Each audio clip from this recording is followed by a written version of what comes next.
With a star-studded cast including Colin Firth, Benedict Cumberbatch, Mark Strong and Richard Madden, the new First World War film by Sam Mendes, director of Skyfall and Spectre, has some high expectations behind it. Indeed, 1917 promises to bring a fresh take on a cinematic history rich with World War I films by following two young British soldiers tasked with delivering a message deep in enemy territory to save the lives of 1,600 men.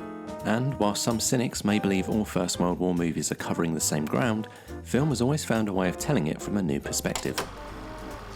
Let's say another 25% in actually taking the anthill. We're still left with a force more than adequate to hold it. General, you're saying that more than half my men will be killed. Yes, it's a terrible price to pay, Colonel. But we will have the anthill. But will we, sir? I'm depending on you, Colonel. Much like the upcoming 1917, Stanley Kubrick's iconic 1957 film Paths of Glory also centres around soldiers being set a seemingly impossible task. However, Paths of Glory, based on a book of the same name, is far from a tale of heroism and triumph. The plot follows Kirk Douglas as Colonel Dax, who is attuned to a number of wrongdoings amongst some of the generals he works for.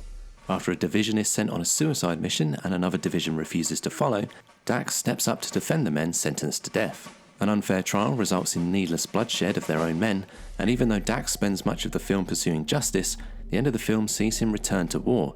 The suffering seemingly can't be stopped. Taking a very much anti-war stance, Paths of Glory is a sombre analysis of the injustices of the First World War.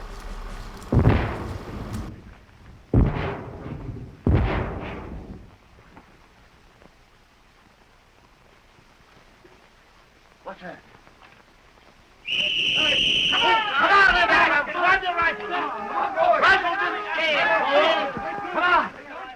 Also based on a novel, All Quiet on the Western Front is an early example of a feature that used the power of cinema to give a damning representation of the war. Released in 1930, the film's standpoint proved a problem, being originally banned in Hitler's Germany for being anti-German, and even in Australia. Regardless of controversy, the feature, following the journey of a young new recruit, Paul Baumer, was hit with instant critical acclaim. Lauded for its realism, All Quiet on the Western Front is a stark portrayal of the true nature of the First World War. Following Paul from an eager new recruit and witnessing the events which crush his enthusiasm, we experience the disenchantment of the glamour built up around battle. And when our protagonist dies reaching for a butterfly and a batch of new recruits pour in over the backdrop of a graveyard, we're reminded that Paul's is just one story of turmoil in tens of millions.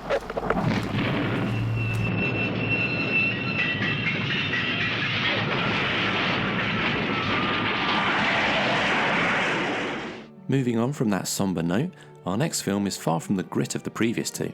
The first British film on our list, Lawrence of Arabia, takes us away from trench warfare and into the lesser-known area of the Arab Revolt. Peter O'Toole portrays the real-life army officer T.E. Lawrence, and as he strides around the desert in some stunning costumes and with perfect hair, it's clear this is certainly a glossier depiction of war. Yet Lawrence of Arabia, for all its entertaining and crowd-pleasing aspects, dwells much on the turmoil of the individual. We see Lawrence carry out various attacks, executions, and even mercy killings, and his subsequent moments of introspection where he struggles with the psychology of taking someone's life. And whilst many First World War films don't tend to focus on the Allies' Middle Eastern campaign, this is perhaps what makes Lawrence of Arabia so special, with the perfect backdrop to explore the war from a new perspective.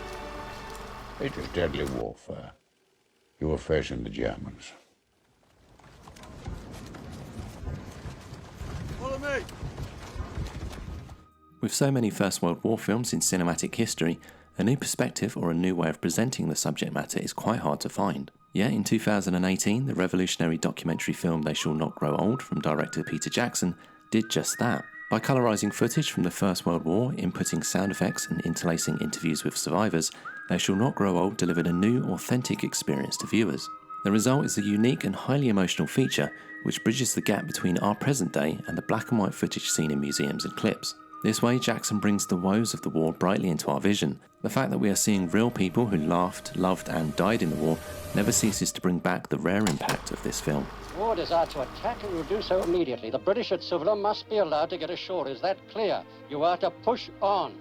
It's cold-blooded murder. I said push on. Another example of a lesser visited aspect of World War I is the Australian offering from director Peter Weir, Gallipoli. This film follows some optimistic young Australian soldiers enlisted in the First World War who find themselves on the Turkish front in the doomed Battle of Gallipoli.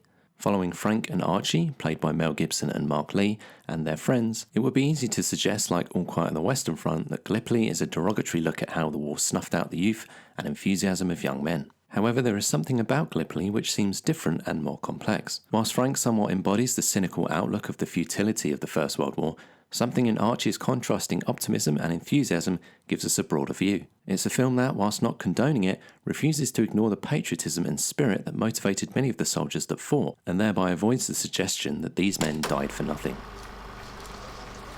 Will you lease him to me, Albert? To be my own mount? I promise you, man to man, that I'll look after him as closely as you've done. The final film on this list celebrates the most unlikely of the First World War heroes, the horses. Once a popular West End play based on Michael Morpurgo's novel, converting Warhorse into a feature film was a huge undertaking, which is perhaps why this was a task shouldered by legendary filmmaker Steven Spielberg. Following an unbreakable bond between a boy and his horse, Warhorse takes the emotional charge of an animal film and somehow weaves it into the already upheaving backdrop of war. Somehow, with Joey the horse as the protagonist, we experience both the Allies and the Germans from a neutral point of view, and yet still follow the epic stories of soldiers on the front. Yes, it's cheesy, and yes, it's implausible, but through the way it tells the story, Warhorse manages to communicate both the sense of waste and the humanity of soldiers on both sides, whether man or animal, without losing its warmth. So there you have it, some of the iconic war movies from the last 100 years that have demonstrated the impact of the First World War in cinema. What other films do you think have significantly addressed the war? We'd love to hear them in the comments below. Thanks for watching, and don't forget to like and subscribe.